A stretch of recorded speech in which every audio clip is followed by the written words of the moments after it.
देश के मशहूर TV reality show Indian Idol season 14 का खिताब इस बार यूपी के कानपुर के हाथ लगा है।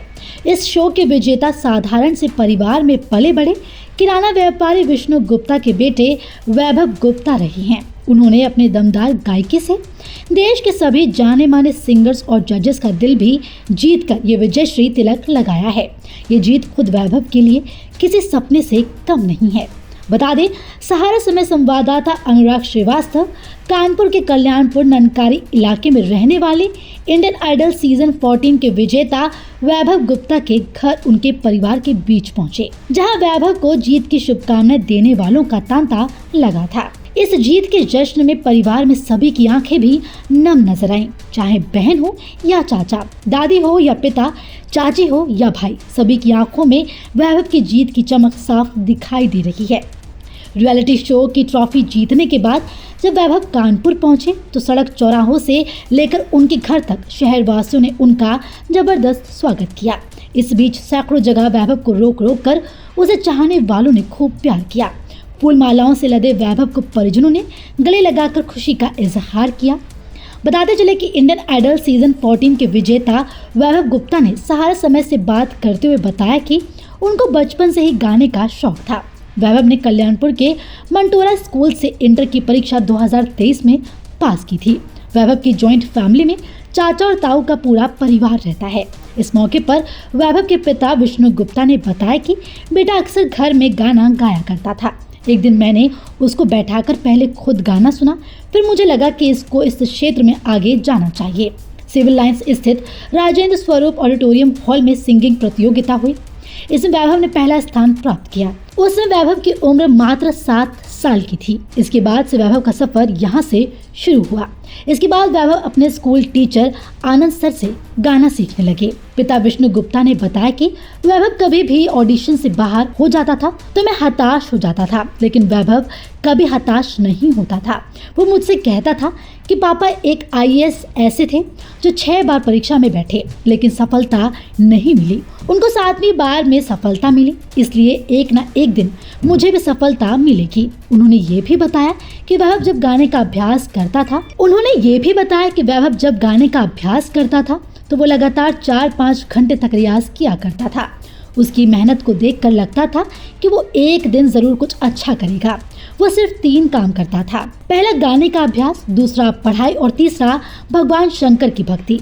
बताते चले कि इस ट्रॉफी के विजेता बनने से पहले जब इंडियन आइडल सीजन 14 का आगाज हुआ था तो सितंबर 2023 में लखनऊ में हुए ऑडिशन में वैभव ने तारे जमीन पर गीत प्रस्तुत कर निर्णायक मंडल का दिल जीत लिया था। इसके बाद फाइनल में वैभव ने नीचे फूलों की दुकान, ऊपर गोरी का मकान, हबीबी हबीबी, जुम्मा जुम्मा एक के बाद एक प्रस्तुत कर निर्णायकों के साथ देशवासियों का दिल जीतने में कामयाब रहे।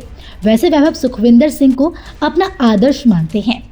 बचपन से ही वैभव सुखविंदर सिंह के गीत गाया करता था, इसलिए उसको दोस्त यार सभी लोग लिटिल सुखविंदर कहकर भी बुलाते थे। आइए देखते अपने घर कानपुर पहुंचे वैभव गुप्ता ने इस जीत के बाद सहारा समय संवाददाता अनुराग श्रीवास्तव से परिवार के साथ चर्चा में क्या कुछ कहा। देखिए ये खास रिपोर्ट। हवाओं में फिजाओं में संगीत है, झरने में संगीत है, माँ की लोरी में संगीत है, सृष्टि के कण कण में संगीत है। और जब यही जो संगीत है जब लोगों के सर चढ़कर बोलता है तो उसको कहते हैं कि दीवानापन। और जब ये दीवानापन होता है तो कहीं ना कहीं एक रियलिटी शोज़ का आविष्कार होता है। और जब रियलिटी शोज़ का आविष्कार होता है तो कहते हैं कि रियलिटी शो में एक ऐसा है जो देश के कई ऐसे गुमनाम चेहरे हैं, जो कह सकते हैं ऐसी आवाज़ें हैं जिनको देश सुनता है। और वास्तव में जो एक सच्ची कला के कदरदान होते हैं उनको देश चुनता है, तो सही मायने में वो असल गायक होते हैं। तो इस वक्त सहारा समय की टीम ऐसे उसी तराशे हुए जिसे देश ने तराशा है उस हीरे के साथ बैठी हुई है, इंडियन आइडल सीजन 14 के विनर वैभव गुप्ता के साथ। सबसे पहले बधाई दूंगा आपको वैभव। आसान तो इतना नहीं होता है ये सफ़र, क्योंकि हज़ारों लोगों को पीछे छोड़कर यहाँ तक पहुँचे हो। सबसे पहले शुरुआत वैभव गुप्ता क्या है, शुरुआत क्या है? मैं ये बोलूँगा कि ये सफ़र, सबसे पहले तो मैं आप सभी को धन्यवाद करना चाहूँगा और आप सबका हमेशा मैं शुक्रगुजार रहूँगा। आपने इतना प्यार दिया, आपने इतना आशीर्वाद दिया वोट्स के द्वारा। और इतना मतलब मैं मैसेजेस देखता था तो आप लोग इतना प्यार देते थे, और अभी मेरा जब आगमन हुआ कानपुर में तो आप सब ने मुझे इतना आशीर्वाद दिया, तो मुझे लगा कि क्या वजह रही है इस ट्रॉफी को, ये खिताब को अपने नाम करने की। आपका इतनी आपकी जो दुआएं थी मेरे साथ, ये इसी ने मुझे विजेता बनाने में आगे बढ़ाया। और ये सफ़र शुरू हुआ जब मैं 3 साल का था, तो तब मैंने बाथरूम में गा ऐसे ही नॉर्मल गा रहा था मैं, तो पापा ने सुना पहली बार। तो एक होता है ना कि मुझे ऐसा लगता है कि वो सब ऐसा लगता है भगवान का रचाया हुआ था, और मुझे ऐसा लगता है कि शुरुआत तो ऊपर वाले ने इतना, माता सरस्वती का आशीर्वाद हुआ कि 100 सालों बाद ये इसमें कोई परिवर्तन आया है। वरना पर बाबा बाबा पापा परचून दुकान चल रही थी, मतलब वही एक चला आ रहा था। तो अब ये एकदम अलग, तो मुझे ऐसा लगता है कि ऊपर वाले का कहीं ना कहीं आशीर्वाद था, और शायद वो चाहते थे कि ऐसा कुछ करे, तो पापा ने सुना। अब और धीरे से मेरी मुलाकात में जाने लगा कॉम्पिटिशन्स में। मेरी मुलाकात फिर मेरे गुरुओं से होने लगी, मैं उनसे मिला, सीखना शुरू हुआ। तो ये जर्नी मुझे लगता है कि ऐसा कुछ खास बदलाव नहीं हुआ है। पहले जो बंटू वैभव गुप्ता था वो आज भी वैभव वैसे ही वैभव गुप्ता है, और मैं कोशिश करूँगा हमेशा ऐसे ही बना रहे। बस ये खिताब एक आया है, और ये वैभव गुप्ता आगे और खिताब लाएगा, और आप यूँ ही मेरा इंटरव्यू ले रहे होंगे, ऐसी आशा करता हूँ। अच्छा, सबसे पहले अगर बात करी जाए तो किसी भी सफ़र के लिए इतना आसान नहीं होता है। ये इंडियन आइडल की ट्रॉफ़ी, हज़ारों दुआएं हैं, आपकी मेहनत है। इससे पहले की अगर अचीवमेंट्स की बात करें तो किस तरह से आपको लगा कि नहीं आप इस अचीवमेंट्स को हासिल कर सकते हो? क्योंकि ऐसा हमने सुना है कि आपने इससे पहले भी इंडियन आइडल के ऑडिशंस दिए थे। क्या था वो सफ़र, और क्या कमी रह गई थी जो आपने इस बार पूरी करी? जी, देखिए, मैं तो मतलब मेरे घर वाले ही मुझे बोलते थे सब कि आइडल मतलब ऐसा रियलिटी शोज़ में जाओ। तो मुझे ऐसा लगता है कि रियलिटी शोज़ सिर्फ एक सिंगिंग रियलिटी शो नहीं है। मुझे ऐसा लगता है वो ऐसा मंच है जहाँ से हम पूरे देश में अपनी आवाज़ को सुना सकते हैं, बता सकते हैं, और हमें वो पहचान देता है। सो मैंने बहुत कोशिश की पहले रियलिटी शोज़ में जाने की। पहला ये था कि मैंने एकदम रियलिटी शोज़ के पीछे मैं नहीं भागा। मेरा ये था कि मैं कॉम्पिटिशन्स देता था, मैं पागल हो रहा था धीरे धीरे म्यूज़िक के लिए, और मैं चाहता हूँ कि मेरा सुबह शाम रात खाना पीना सब म्यूज़िक के साथ हो। और भगवान ऐसा उसने किया, मैं आज ये इंडियन आइडल सीज़न 14 का विनर हूँ। और अब मेरी ये जिम्मेदारी बनती है कि जिस भरोसे से पूरे देश ने मुझे विजेता बनाया है, और उस भरोसे को मैं कायम रखूँ, और बस मैं आगे और अच्छा म्यूज़िक करता जाऊँ, और उनके चेहरों पर स्माइल आता है। अच्छा, ऐसा सुना है हमने कि पापा आपको इंजीनियर बनाना चाहते थे। तो इंजीनियर और म्यूज़िक, कहीं आपको कभी ऐसा नहीं लगा कि घर वाले चाह रहे हैं इंजीनियरिंग की तरफ थोड़ा सा एक रुख हो? ज़्यादातर लोगों का रुख होता है। तो कैसा कुछ थोड़ा बहुत कभी कठिनाइयाँ लगीं या किस तरह से? देखिए, कभी ऐसी कठिनाइयाँ आई तो नहीं, देखिए आप देख रहे होंगे सब, मेरा परिवार इतना प्यारा है, सब हम साथ रहते हैं, तो कभी जब भी कठिनाइयाँ आती हैं तो हमेशा बढ़ावा मिलता है हर वक्त। और पापा ने, बेशक वो पिता हैं और वो चाहेंगे कि कुछ अच्छा ही करूं मैं अपनी ज़िंदगी में, तो पढ़ाई भी एक बहुत इम्पोर्टेंट हिस्सा है किसी भी चीज़ का। और लेकिन पापा को भरोसा था कि संगीत में भी कुछ करेगा, तो पापा का कहना ये था कि पढ़ाई भी साथ में चलनी चाहिए। तो मैंने पापा से कहा था कि ठीक है, मैं इंजीनियरिंग करूँगा। तो शायद भगवान के प्लान्स कुछ अलग थे, तो उन्होंने, जैसे ही मेरा 12th ख़त्म हुआ तुरंत आइडल आ गया, मैं चला गया, और मैं कॉलेज भी नहीं ज्वाइन कर पाया, और सीधा मेरा, अब मैं आया हूँ तो अब पूरी मेंटालिटी थोड़ी चेंज है। अब मुझे मेरा ड्रीम स्टूडियो खोलना चाहता हूँ मैं मुंबई में, बनाना चाहता हूँ ड्रीम स्टूडियो, और उसमें अपना म्यूज़िक, जो मेरे मन का म्यूज़िक है, और खुद इंडिपेंडेंट म्यूज़िक करना चाहता हूँ। जल्दी मुझे आप सबको, मैं अपने खुद के बनाए गाने मेरी खुद की आवाज़ में आपको सुनने को मिलेंगे। और जैसा मैंने बोला कि मेरा हर वक्त म्यूज़िक के साथ बीतेगा, तो अब ज़रूर बीतेगा। अच्छा, अगर म्यूज़िक की बात करी जाए तो इतने महीनों का सफ़र रहा है इंडियन आइडल में। सबसे ज़्यादा इंडियन आइडल के जो सेटअप था वहाँ की अगर बात करें तो सबसे ज़्यादा जो आपके कॉम्पिटिटर थे, कहाँ आपको लगता था कि ये मेरे लिए थोड़ा सा टफ कॉम्पिटिटर है? या अगर बात करी जाए, गुरुओं की बात करी जाए, तो सबसे फेवरेट गुरु कौन सा रहा है और किससे आपको क्या सीखने को मिला है? देखिए, ऐसा कंटेस्टेंट्स के साथ मैं तो सच बताऊं, ये मैं 7 महीने से उन सब के साथ रह रहा हूं, तो एक ऐसा स्पेशल बॉन्ड बना है उन सब के साथ, बहुत प्यारा। मतलब मैं आज अभी मिस कर रहा था थोड़ी देर पहले उन सबको कि कितनी जल्दी वो 6 महीने का वक्त गुजर गया, और हम आज थोड़े दूर हैं अपने अपने शहरों में, लेकिन हम जल्दी मिलेंगे और हम फॉर वर्ल्ड टूर के लिए निकलेंगे, तो हम सब मिलेंगे। और हम सब ने डिसाइड किया था कि जब भी हम एक दूसरे को याद करेंगे तो हम बात करेंगे। तो मुझे ऐसा लग रहा है कि आज ज़रूरत है उन सब से बात करने की, तो मैं ज़रूर उन सब से भी बात करूँगा। और जो सबसे प्यारे मेरे गुरु रहे उस शो पे, वो तीनों जजेस, मतलब अलग अलग उनकी महत्वता थी। मतलब विशाल सर बताते थे कि आवाज़ को कैसे थ्रो करना है, तो सबकी बातों को मैं बहुत ध्यान से सुनता था और मैं तीनों की बहुत रिस्पेक्ट करता था। चाहे वो श्रेया मैम हो हमारी, जिनकी कोयल जैसी आवाज़ है, और सानू दादा जो 90s की रोमांटिक आवाज़ों में जिनको गिना जाता है, और शेख विशाल सर। सुखविंदर सर के सामने भी आपने ऐसी परफॉर्मेंस दी थी, हमने वो देखा था कि आपने अपने शायद शूज़ वगैरह भी पुट आउट कर दिए थे।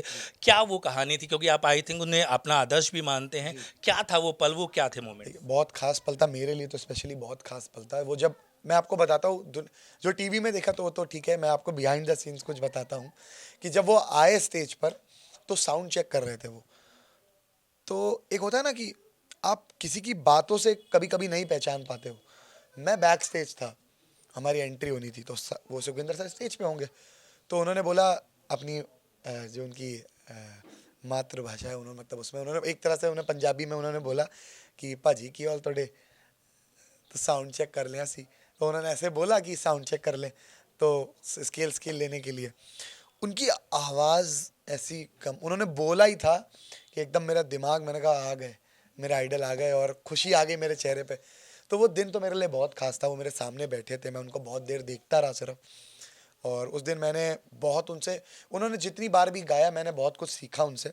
जब मैंने उनके सामने गाया तो ये मेरे लिए बहुत किस्मत की बात थी कि अपने आइडल से मैं मिल पा रहा हूँ, उनके सामने अपने इमोशंस को व्यक्त कर पा रहा हूँ। उन्होंने बहुत प्यार दिया। स्टेज पर आए वो, उन्होंने कहा कि तुम्हारी आवाज़ नायाब है, ये बहुत कम मिलती है ऐसी आवाज़ें, इसको और तराशो और बेहतर गाओगे तुम, ये मुझे भरोसा है। और उन्होंने मेरे जो जूते मुझे वापस पहनाए, मुझे ऐसा लगता है कि मेरे वो गुरु जैसे हैं और उनको मैं अपना आइडल मानता हूँ। तो उन्होंने एक तरह से मुझे नई राह पे कहा कि अब इस राह पे चलो, अब सिर्फ जीत मिलेगी। तो शायद ये उसी का नतीजा है कि उन्होंने एक राह दिखाई और इतना इतना आशीर्वाद दिया, तो आज मैं इंडियन आइडल सीजन 14 का देख सकते हैं कि अभी वैभव की ये यादें थी, और वाकई में ये जो पल थे आप सभी लोगों ने देखे होंगे कि एक कहीं ना कहीं थोड़ा सा आंखों में उस पल आंसू भी थे, क्योंकि किसी का भी कहते हैं कि अगर कोई किसी को भगवान मानता है और वह उस पल भगवान सामने हो तो ये मोमेंट आते। हमारे दर्शक बिल्कुल चाह रहे होंगे कि वैभव इंडियन आइडल 14 सीजन जीत कर आया है, तो कुछ सॉन्ग भी वैभव के जो हैं वो ज़रूर सुने। आप सब सॉन्ग भी सुनना चाहेंगे। सो वैभव, हमारी ऑडियंस के लिए कुछ एक दो फेवरेट सॉन्ग ज़रूर मैं चाहूँगा कि कुछ सुनाओ, या कोई ऐसे सॉन्ग जो दादी को पसंद या पापा को पसंद, या कुछ ऐसा खास जो सुनने हमेशा सबके बीच में गुनगुनाते रहते, तो वो कौन सा सॉन्ग था? एक दो सॉन्ग्स मैं चाहूँगा कुछ रीमेक करके या कुछ ऐसे मिक्स करके जी ज़रूर हमारी ऑडियंस। देखिए, एक गाना है, मैं आपको सुनाता हूँ, आप सब गेस करिएगा वो किन्होंने गाया है। वो लेजेंड है एक, तो मैं गाता हूँ आप सबको, मतलब मेरे बहुत पुराना गाना है वो, और बहुत खूबसूरत कॉम्पोजिशन है। हम तो तेरे आशिक हैं सदियों पुराने, हम तो तेरे आशिक हैं सदियों पुराने, चाहे तू माने चाहे ना माने, चाहे तू माने चाहे ना माने, हम भी ज़माने से हैं तेरे दीवाने, हम भी ज़माने से हैं तेरे दीवाने, चाहे तू माने चाहे ना माने। क्या बात है। सो अभी वैभव को कुछ देर के लिए यहाँ पर रोकते हैं। अभी दादी हैं, दादी बचपन में वैभव के साथ बहुत यहाँ पर रही, और ऐसा भी सुनने में आया है कि जब ये गाना गाता रहता था दादी के कान पे पास आकर, तो दादी इसको डांटती भी थी। दादी से पूछते हैं वो एक्सपीरियंस। दादी, आज ये जो बचपन की डांट थी, पहले ज़रा थोड़ा सा वो ज़रा एक्सपीरियंस शेयर करिए, कैसे डांटती थी? ये मेरे पास बैठता था, गाने लगता अच्छा, एक हम लोग रिकॉल कर लेते हैं। वैभव, तुम गाना गाओ अच्छा बचपन में, और दादी उसी तरह से डांटिएगा। वैभव, कुछ गाना सुनाओ ज़रा दादी को। जानू मेरी जान, था। बच्चू मैं बहुत ते- सर दर्द करा देते हो। तो ये देख सकते हैं दादी, और क्या यादें थी कुछ बचपन की वैभव के साथ? और वैभव मेरा बहुत अच्छा था। वो मेरे पास जाके रोज बैठता था। जब मंदिर जाता था आनंदेश्वर मंदिर, तो मेरे पास जरूर जाता था। और जब हम इसको पैसे देने लगे तो कहा मेरे पास अम्मा है, हम पापा से ले आए। ये दादी का प्यार था। अच्छा, अभी कहते हैं कि जब भी किसी भी एक जो बागीचा होता है, उस बागीचे में जब तक बागबान की भूमिका एक परफेक्ट नहीं रहती है, तो फिर वो बागीचे में कहीं ना कहीं जो फूल होते हैं वो बिल्कुल मुरझाए से होते हैं, या वहाँ पर जो भी फुलवारी होती है वो भी कहीं ना कहीं एकदम से सूखी होती है। लेकिन जब बागबान सही से उस फुलवारी की केयर करता है, तब जाकर कहीं ना कहीं वो जो पौधा है सींच कर इस तरह से वैभव बनता है। तो हम उस बागबान से बात करने के लिए यहाँ पर अब एक तरफ चलेंगे। विष्णु जी हैं वैभव के पिता। सर, एक पिता के लिए तो मेरे हिसाब से एक बहुत बड़ा मोमेंट होता है। आप इस खुशी को कैसे व्यक्त करेंगे? मेरे पास तो कुछ कहने के लिए शब्द ही नहीं है कि मैं कितना खुश हूँ, और मैं बता नहीं सकता। मेरी मेहनत सफल हो गई। मेरा परिवार जितना वैभव के लिए हम लोग दौड़े, वो मेरा सब सफल हो गया। मतलब आप समझ लीजिए कि वैभव को ले जाने के लिए आज ऑडिशन लखनऊ है, तो उसके बाद ऑडिशन पता चला आप वहाँ नहीं हुआ तो दूसरा कहाँ है, दिल्ली में है, दिल्ली चले गए। फिर पता चला देहरादून में है, वहाँ चले गए। इस तरह मतलब एक तो इतना मूवमेंट था कि इतना ज़्यादा सफ़र करने के बाद। लेकिन वैभव को हम ये कहेंगे कि वैभव को हमने जैसे 12th किया इसने, तो मैंने बोला कि चलो यार इंजीनियरिंग कर लो, तो बोला पापा चलो कर लेंगे, लेकिन म्यूज़िक को समय दिया है तो पापा इसी में कुछ करके दिखाते हैं। तो मैंने कहा बिल्कुल ठीक है, चलो भाई इसी में करना तुम। बस इसके बाद तुरंत आइडल आया और उसके बाद सफ़र शुरू हुआ, तो फिर ये ट्रॉफी ही आ गई सीधे घर पे। मैम, आप लोगों से ये जानना चाहूँगा, देखिए परिवार में एक बड़ी उपलब्धि आई है, ये ट्रॉफी आप कैसे देख रहे हैं? आप बहुत बहुत खुशी हो रही, बहुत मतलब ट्रॉफी आ करके मेरे पास बच्चे को आज इतना बड़ा जीतना, और मेरे लिए इतने गर्व की बात है। बहुत गर्व महसूस हो रहा हम लोगों को। मेरा बच्चे ने पूरी यूपी में नाम किया है, अपनी फैमिली का तो किया ही किया, पूरी यूपी का भी साथ में नाम हुआ है। आज मुझे इतनी खुशी हो रही, इतनी खुशी हो रही, उसका हम बयान कुछ कर ही नहीं सकते, इतना हम लोग खुश हैं। तो बिल्कुल आपसे भी जानना चाहूँगा, आप कैसे देखते हैं इस खुशी को? इस खुशी को कैसे देखते हैं, इस खुशी का तो मतलब कि कैसे बयां करूं, मैं ये नहीं बता पा सकती हूँ आपको। बहुत ज़्यादा खुशी है। हम लोग इतना ज़्यादा इसके लिए परेशान थे कि बस चाहते थे कि किसी इंडियन आइडल में अगर गया है तो इस बार जीत गई है। हम लोग के बस हर शो में बस इसका यही रहता। जब से वोटिंग का चालू हुआ तो हम लोग का फिंगर क्रॉस ही रहती थी हमेशा। पूरी फैमिली बैठते थे एक साथ देखने के लिए इसका शो, कि अब हमारा वैभव जीत के ही आए।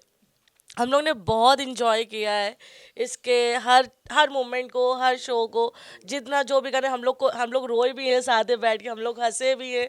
हम लोग ने बहुत ज़्यादा इसका ड्रामा भी देखा उस शो में। बहुत अच्छा लगा, बहुत ही अच्छा मोमेंट था। और ये जो खुशी है उसको लफ्ज़ों में बयान नहीं की जा सकती है। उसको तो बस आंखों से जो छलके आंसू थे, बस उससे ही बयान हो सकती है उस खुशी को। ओके, बहन भी यहाँ पर है। देखिए, बहन भी कहते हैं दोस्त होती है। तो उसके बाद चाचा जी के पास चलेंगे। तो बहन, मैंने देखा था बहुत उछल कूद मचाते हुए एकदम से ब्लास्ट के बीच में। कैसे एक बहन अपने भाई के लिए इस खुशी को कैसे एग्जार करे? मैं तो ऐसे ही बोलूँगी, जैसे श्री राम जी अपने 14 वर्षों के वनवास के बाद आए थे, वैसे ही मेरा भाई भी अपने 10 साल के वनवास, अपने 10 साल की तपस्या के बाद आज उसे आइडल की ट्रॉफी मिली है। उसे पूरी यूपी में एक पहचान मिली है। पूरी इंडिया में आज मेरा भाई वैभव गुप्ता के नाम से जाना जाता है। मैं उसकी बहन कहलाती हूँ। मुझे बहुत प्राउड फील होता है, मैं बहुत प्राउड फील करती हूँ। सो अभी आगे क्या करने वाली है बहन? क्या एक सरप्राइज देने वाली है? क्या एक अलग अंदाज? क्योंकि देखिए, खुशियों के आंसू आप देख सकते हैं ऐसे पल में यहाँ पर। तो अभी तो ये तो खुशियों के आंसू, और भी बहुत अभी बड़ी बड़ी ट्रॉफियाँ लेकर आना है। आगे क्या चाहते हैं, कैसे इन खुशियों को और भी बढ़ाया जाए? इन खुशियों को ऐसे ही बढ़ाई जाएगा, जैसे आज ये खिताब आया है, ऐसे हज़ारों खिताब मेरे घर पे आएंगे। और अब हर दिन ऐसे हमारे लिए इंटरव्यू हमारा लेंगे, मेरे भाई का इंटरव्यू लेंगे। आप ऐसे ही आएंगे, मैं यही चाहती हूँ। देख सकते हैं चाचा जी की भी आंखों में आंसू लगातार यहाँ पर दिख रहे हैं। तो ये खुशियों के पल हैं। चाचा जी से भी बात यहाँ पर ज़रूर करना चाहेंगे। सर, खुशियों के ये आंसू हैं, और नज़र ना लगे इसको, ये खिताब यहाँ पर कानपुर में हमारे लिए आया है, गर्व की बात है। चाचा हमेशा एक दोस्त की तरह होता है। कुछ छोटी सी यादें और वैभव के इस सफ़र में अपना एक्सपीरियंस ज़रूर शेयर करें। एक्सपीरियंस शेयर क्या करूं, एक्चुअली वो मेरा भतीजा तो है ही है, बल्कि मेरा सबसे अच्छा दोस्त है, क्योंकि उसकी हर एक छोटी बात या जो भी ज़रूरत रही है उसने सबसे पहले अगर इस घर में किसी से शेयर करी है तो मुझसे शेयर करी है। जब भी जैसा रहा है हम दोनों ने और भैया के साथ बात करके जब जैसा इसके लिए जो भी शेड्यूल हुआ हम आपस में मतलब नाइट को फटाफट शेयर करते थे कि हमें कल क्या करना है। और कई बार तो ऐसा हुआ कि ये पता चला मुंबई से आया है रिजेक्ट होके, और उसी मतलब इंडियन आइडल में ही मुंबई से रिजेक्ट होके आया, तो फिर ये हुआ कि यहाँ नहीं हुआ, चलो कहीं और चलते हैं, दूसरी जगह ऑडिशन देते हैं इसी शो में। तो पता चला देहरादून चले गए हम लोग, बाई रोड चले गए। तो ऐसा कई बार हुआ है कि रिजेक्ट हो गया, लेकिन हाँ आफ्टर रिजेक्शन जो और पॉजिटिविटी मिली है वो हमेशा उसकी तरफ से मिली है। हमारी तरफ से तो एक सपोर्ट ही हम कर सके ना, कि उसकी इच्छा रही तो हम लोगों ने वो किया, लेकिन पहला इंटेंशन उसका रहा कि नहीं हाँ मुझे करना है, मुझे जाना है। कभी वो मतलब अपने आप से उसने खुद को गिल्टी नहीं फील कराया कभी कि आज मैं रिजेक्ट हुआ हूँ, कल भी रिजेक्ट हुआ हूँ, मैं क्यों जा रहा हूँ बार बार, ऐसा कभी नहीं हुआ। उसने हमेशा पॉजिटिव थिंकिंग रखी अपनी कि आज नहीं कल, कल नहीं परसों, एक दिन वो आएगा जब सारे बीत जाएंगे वर्षों। तो देख सकते हैं ये चाचा का जो ये एक्सपीरियंस था, चाचा की बीच की खुशी थी। तो अभी हम देखिए फिर से एक बार वैभव के पास यहाँ पर आते हैं अपने दर्शकों के पास, और देखिए ये वो इंडियन आइडल के अपने दर्शकों को दिखाना चाहूँगा कि ये वो ट्रॉफी भी अब वैभव के गोद में यहाँ पर आ चुकी है, जिसके लिए काफ़ी भार है। लगभग यूपी की जनता के जो ये दिल हैं, लगभग उनकी उम्मीदों का भार है। पूरा बात करी जाए तो किसके साथ आप वहाँ पर मस्ती करते थे, क्योंकि कुछ ऐसे रैपिड राउंड भी देखे तो कुछ आपको बहुत शरारती बुलाते रहते थे, तो उस सेटअप की कुछ खास बात, ऐसी शरारत या कुछ ऐसी चीज़ जो शायद अभी तक वैभव गुप्ता ने किसी को नहीं बताई और सिर्फ सहारा समय पर ये बात ओपन होकर आ रही, ऐसी कुछ खास बात? मैं सच बताऊं तो मैं सबसे एक तो हम और आद्या सबसे छोटे थे कंटेस्टेंट्स में, और मैं और आद्या सबसे ज़्यादा परेशान करते थे सबको। चाहे वो कोई भी, अंजना दीदी को मैं हर वक्त उनके कान के बगल में चिल्लाता रहता था और वो मुझे डांट के कहते थे वैभव चुप रहो, वॉइस रेस देना है, अभी तुम्हारा गाना है। वो मुझे डांटते थे मेरी बड़ी बहन की तरह, और मैं उनको सच में बहुत प्यार करता हूँ। अभी आने से पहले मैं उन्हीं के घर गया था, उनसे मिल के आया था।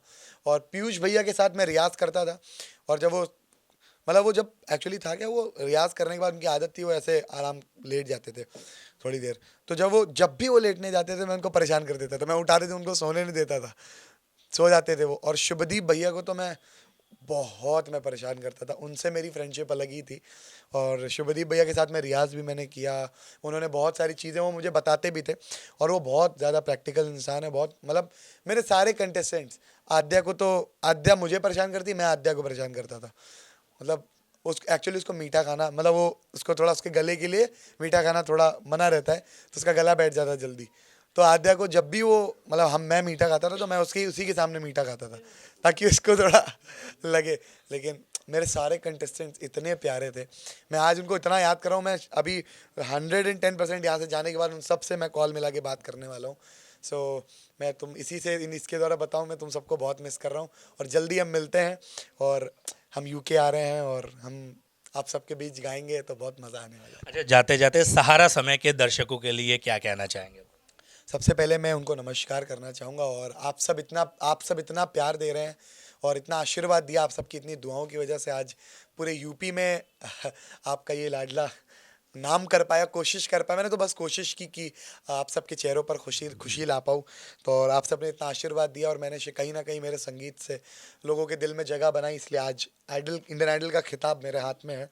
तो ये सिर्फ दिलों के जुड़ने से मिलता है, तो शायद कहीं ना कहीं मैं कामयाब। तो ये थे हमारे साथ इंडियन आइडल 14 सीजन के विनर वैभव गुप्ता और उसका पूरा परिवार, जिन्होंने बेबाकी से इस पूरे जो एक सफ़र था उस पर अपनी परिचर्चा की सहारा समय के दर्शकों के साथ, और क्या आगे इनके प्रोजेक्ट हैं, किस तरह से किसके साथ इनका दिली एक लगाव, सारा कुछ बेबाकी से शेयर किया। कानपुर से वीडियो जर्नलिस्ट रवि शर्मा के साथ सहारा समय के लिए अनुराग श्रीवास्तव। फिलहाल इस वीडियो में इतना ही। वीडियो पर आपकी क्या राय है? अपनी राय हमें कमेंट कर जरूर बताएं। इसी तरह की खबरों के लिए देखते रहें सहारा समय यूपी उत्तराखंड। इसी तरह की खबरों के लिए देखते रहें सहारा समय डिजिटल।